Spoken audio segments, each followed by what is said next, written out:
All right. Awesome. Welcome to the Community Board 7 August preservation. I guess we'll call it a hearing. We're not gonna, meet or have a resolution since we're not in person and the OML extension isn't in effect. Oh. But thanks everyone for coming. The way that we're gonna do this is well, we have no one from the public, so everyone knows here. But Jason, for your benefit, what we'd love you to do is if you could just walk through your presentation.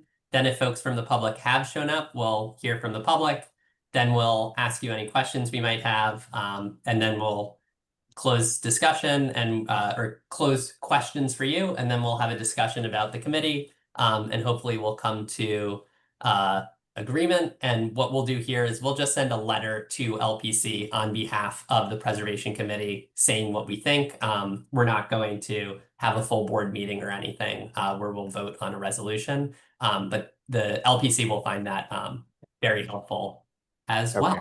And will the full board issue a resolution on the 2nd of September or not necessarily? Probably not. But what we'll say in what we'll say in our letter is that due to it being in the summer and the timing, we weren't able to get everything together.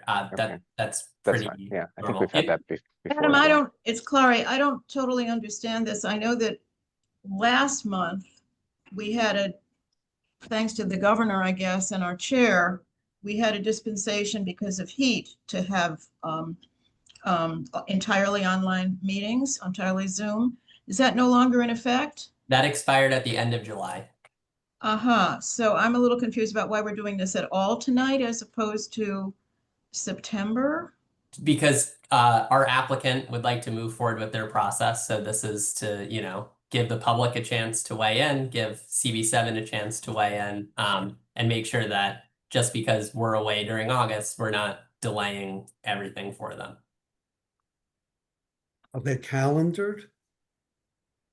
Are you calendared yet, Jason? Not yet. I think Landmarks was waiting to see that this meeting could take place before they would. I know they have a September 9th public hearing at Landmarks, which we may be able to be heard. When is our full board September meeting? Labor Day is the Second. 1st. It would be September 2nd, but what we would need to do is we would have needed to meet as a preservation committee, and there was no date where we could have a quorum. So if folks feel very strongly, we could potentially ask executive committee or something to bring the resolution up. But, my suggestion would be let's move forward with the application since we have Jason here. Let's see the presentation. And if this ends up being something where we think we were wrong, we really need to have the discussion at full board, I think we can make that happen on September 2nd. But I think let's hear where we are. Let's give, we told the public that this was going to be their opportunity to weigh in. So my suggestion is that we hand it over to Jason and go through the application. Adam, again, are we going to vote on a resolution? I think we're just going to try to come to an agreement about a letter that we would send to LPC. We cannot vote on a resolution since we're not meeting. We're not in person. This can't be a formal meeting. We can't issue a formal resolution. Okay. So think of this more as a informational session for us and for the public. Okay. So, Jason, thank you. I'll turn it over to you. You should be able to screen share. I think so. Let's see if this works. Yep. Okay. So again, thank you for hearing us tonight in this August capacity. Our project is relatively straightforward. It's the enlargement of the existing penthouse at the subject building here, which is 755 West End Avenue.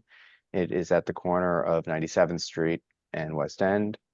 Here you see it over the years. It's very nicely maintained. My office also served as the masonry restoration architect for the exterior facade. So we're also very much dedicated to the building and preservation of its historic value. You're all familiar, I'm sure, with the West End Avenue Historic District, and here we are in the context of that district. So as I was saying, the project is an enlargement to an existing penthouse. The original penthouse was constructed as maids' quarters. I think there were maybe 8 different units, and there was a terrace outside. They used it to dry clothes, other things, just to get fresh air. Over the years, it was whittled down to 2 dwelling units and then to 1, and it was laid out kind of as a loft space, more of an open concept. The owners who recently purchased it, they have a family, and so they are looking to create bedrooms. So you'll see that there is a primary bedroom to be added to this area, and then 2 secondary bedrooms to be added over here, and then a sunroom, which serves as like an artist studio. So one of the clients is an artist. You'll see this is the zoning setback requirement that exists at the level of the roof. So our project does not need a zoning variance or doesn't encroach upon the allowable building envelope. Here you'll have the view of the existing elevation, and then this shows our proposed addition here. The area of the addition, once it's built, exceeds 1/3 of the roof area. So it therefore is to be reclassified as the new 16th floor. So we will be have filed for an alt-CO. And once you create a new floor, you trigger the need to extend bulkheads and other requirements along those lines in lieu of bulkheads, which would be more visible from the street. We've proposed to put some pitched roofs. So once you have more than a 15% slope, you're exempt from the requirement to extend the bulkheads. There is an option to get a fire department variance, which we will like to pursue, but at the moment we don't know that we will receive it. So we're asking for permission to do what would be as of right, and that would be several pitched roofs over certain areas so that we do not have to extend the bulkheads. And here you can see the addition of the new master bedroom wing on this side and the new secondary bedroom wing over here. And once again, this is all existing, and then this is the sunroom proposed to be added here, and then the pitched roofs, which are fairly low profile and would not be really seen or noticed from the public way. The materials that we will use are all essentially an extension of existing materials, dark metal for trim and copings. We do have a little outdoor closet door, which will have stained wood that you cannot see from the street. The existing penthouse is stucco. We will match that with our extension. Secondary facades is a cream colored brick. That will be no change, and the primary facades are red brick, also no change. That's just so you can see the context of the entire building's palette. So for the committee today, what is most important is what will be visible from the public ways. So over primary facades, there's very, very limited visibility, and it's essentially the east side of West End Avenue between 98th and 99th Street, mostly around 800 West End Avenue, and it would be only the areas really against the building, and it is very much a sliver, and some by the naked eye you wouldn't really see it or detect it, but if with a zoom lens camera we were able to see it, and so we are presenting that both to you and to Landmarks in full disclosure. The existing penthouse is also able to be seen from certain areas, and our enlargement is an extension of that, but set back. So it will be seen from different places, but it would be the same aesthetic. This is the view over a secondary facade, which is the view from West End Avenue between 96th and 94th Street. This is the most visible that it will be, and it is again only visible in front of existing penthouse. So it's really just what you see today, maybe a little more so, and maybe from a few more places. These renderings here show you If you really zoom in with a zoom lens, for naked eye from the street, you would, barely notice it, and it's entirely contextual with what appears on 755's roof and many other roofs along the corridor and throughout the Upper West Side. Once again, you have the view of the secondary facade and the master bedroom extension, which can be seen from parts of Riverside Drive and some parts as you're going up 97th Street, and mostly because of the topography of the streets, where our building is kind of at the top of a hill. And so looking up at that and these low buildings here on 97th allows some visibility, but again, not much. And if you, want to see the rendered area, it's, so de minimis that it becomes essentially pixelated from the human eye view. With the zoom camera, you can see it. And then there is another section visible as you go up 97th Street toward Broadway. If you were to look back, you can see little pieces. This is the sunroom, which will have the lowest roof. And again, it's in an area that is already occupied by the existing penthouse and bulkheads. And therefore, it's just, like I said, more of the same. You will see some stucco and dark trim, but you already see stucco and dark trim. So it sort of blends away and doesn't detract from the building or the historic nature of the roof. And just to conclude for you, these are the shots of our mock-up.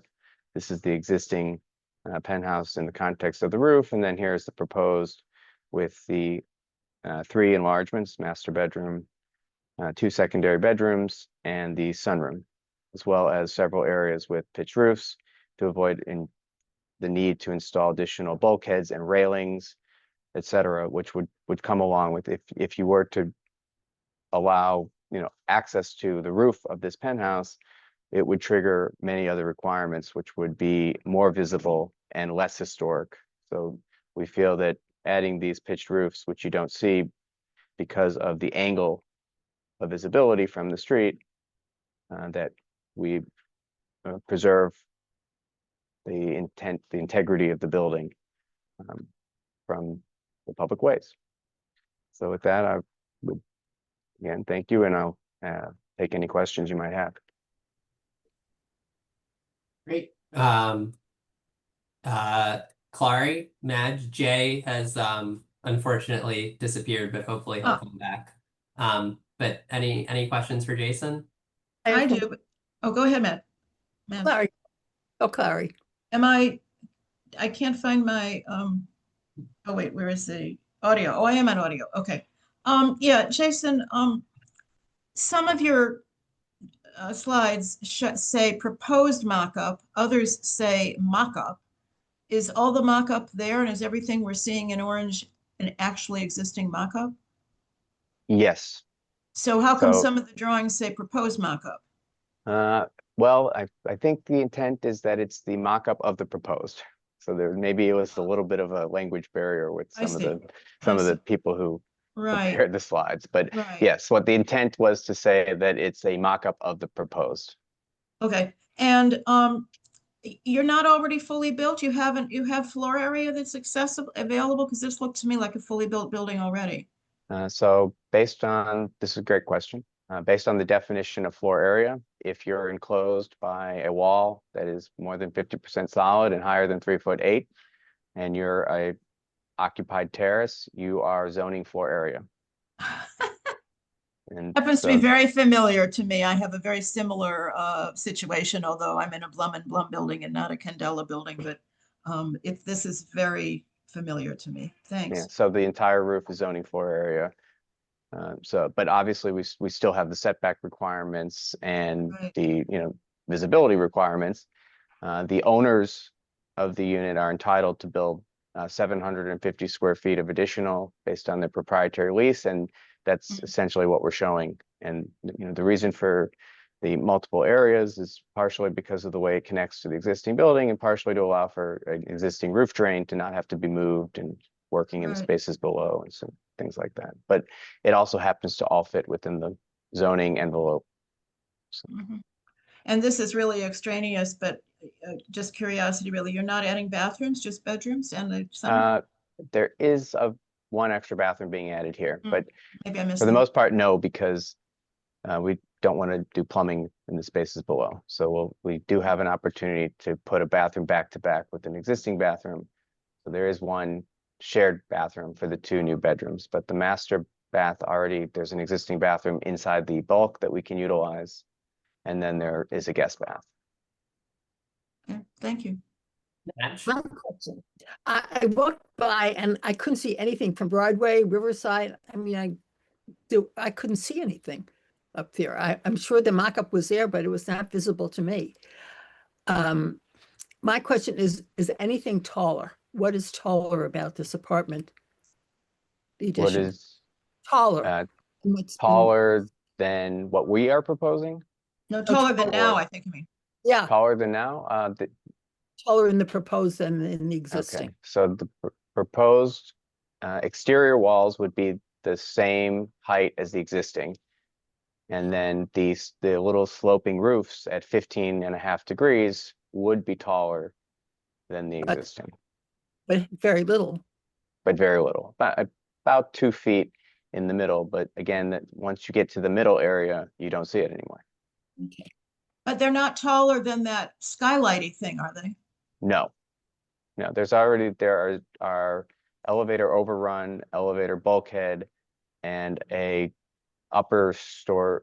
It's like a double height skylight with with a planting shelf that was built pre-designation. And so nothing will be taller than that, certainly. Jay, we lost you for part of it, but Yeah. any questions? No, I actually was gonna ask about the height, but that's been answered. All right. Okay. Stephen Baker, we have one. You're here as well. Just want to give you an opportunity if you have any questions or anything for Jason. You have basically 3 minutes to testify and share anything you wanted to share as a member of the public. Oh, thank you very much. No, I'm just sitting in. Don't mind me. It's all very enlightening. Thank you very much. All right, great. Okay. If there are no more questions for Jason, I'd suggest we move to a discussion. I think I know where we're going to end up, which is to say that, as Madge said, this is very minimally visible and that we have no problem with it, but wanted to see if anyone else had anything they wanted to add.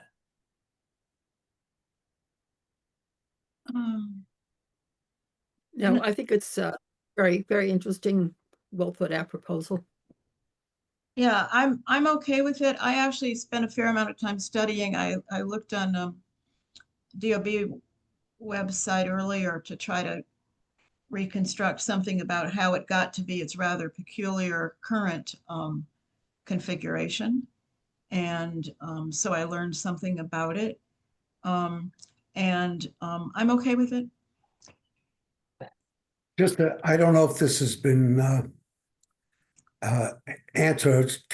How many, once it's complete, how many square feet will it be?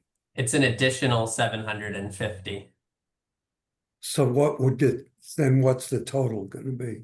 I'm not sure. Jason might know. Jason, Yeah, so it will be about 2,400 square feet of enclosed space on the roof. okay, The 16th floor, in other words. thanks. And then the other thing I was just going to ask, not for you, Jason, but for members of the committee, do we think that this is something that we do want to try to have executive committee pass a resolution on so we can vote on it at the full board? Or to me, honestly, it seems very straightforward. It's so not visible at all that, this might be one where we just can send a letter rather than trying to pass a resolution. Is that broadly okay with folks? Adam, is there any reason why it can't be brought up as a resolution at full board? I think the way that we work is that we need to have it go to a committee first. So we would need to have another opportunity at at executive committee. And I don't know if exec is planning to meet before full board. My inclination, again, just because this is one where we have one member from the public who is just listening. You know, those of us who have gotten to look at it literally can't see it from the street. It seems like this one's fairly straightforward. I think if it was a more contentious one, obviously something else, but Adam, where we are. Yeah. It's Klari.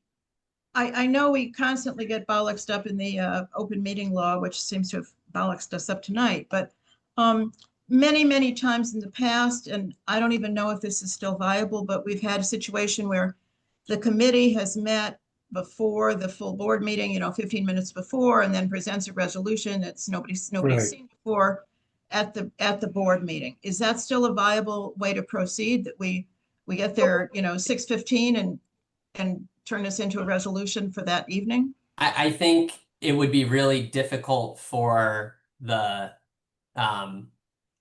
for CB7 because we would still need to do a full Zoom meeting, give folks in the public a chance to testify. Again, knowing that this one probably doesn't have it, but we would still need to have a Zoom meeting set up, record it, and do everything. And I just don't think that we're going to be able to make that happen just because all of staff is going to be trying to get ready for the full board. I don't know, this whole thing tonight seems weird to me, and it just seems like we have a lot of procedural inconsistencies, but in terms of this particular item, it appears to be non-controversial. We appear to be unanimous, and maybe we should take the easy way out.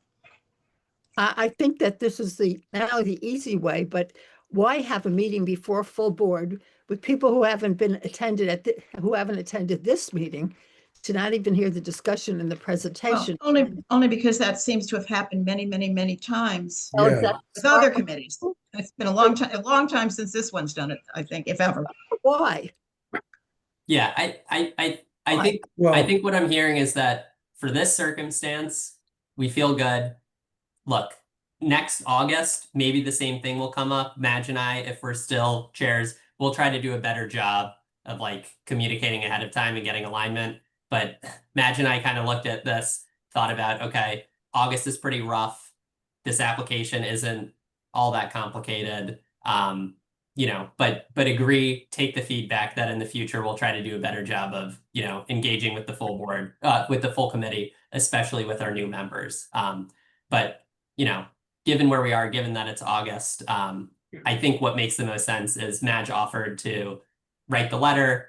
Let's look at it, send it around, and then we can get it over to LPC. what's the letter going to say as far as the action of the committee or the board without some kind of vote?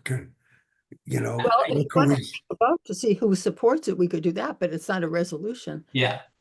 No, I understand. Not support nobody. But what are we going to say? That I think mean, the committee hasn't approved it or the board has? I think the letter would say, like, CB7's preservation committee held a meeting. We heard from the applicant. There was one member from the audience who, you know, from the public who didn't have any questions. There was universal agreement of the committee members present that the application was, you know, appropriate. But, you know, we didn't take a vote or whatever. And I think that's fine. Well, our procedures seem to sort of change all the time. Have you run this possibility? I mean, you know, it seems unimpeachable, but maybe it's impeachable. Have you discussed this way of doing it with Beverly or Max? This is when I did not discuss this one specifically with Beverly. In the past, when we have worried about having a quorum, this is what Madge and I have talked to about Beverly, and Beverly has been comfortable with that. I have talked about this instance in particular with Jessie and Max, but did not talk to Beverly about it. So let's not torture ourselves any longer. Yeah, I agree. If we could finish this before 7, I'm sure all of us, Stephen, Jason, everyone, you know, we got hours of daylight left.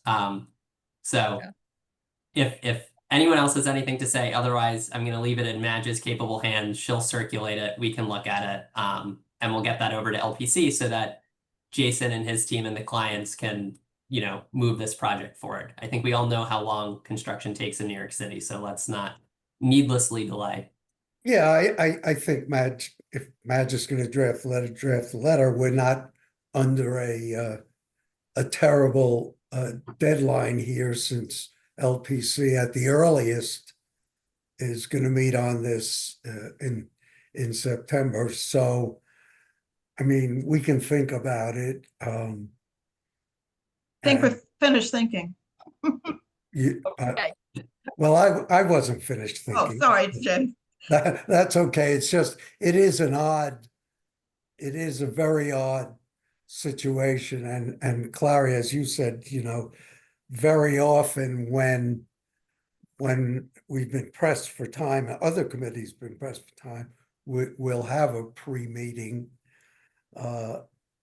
which, we can then vote on into a regular process. Anyway, it's fine. Let's call it a day. Let Madge draft a letter.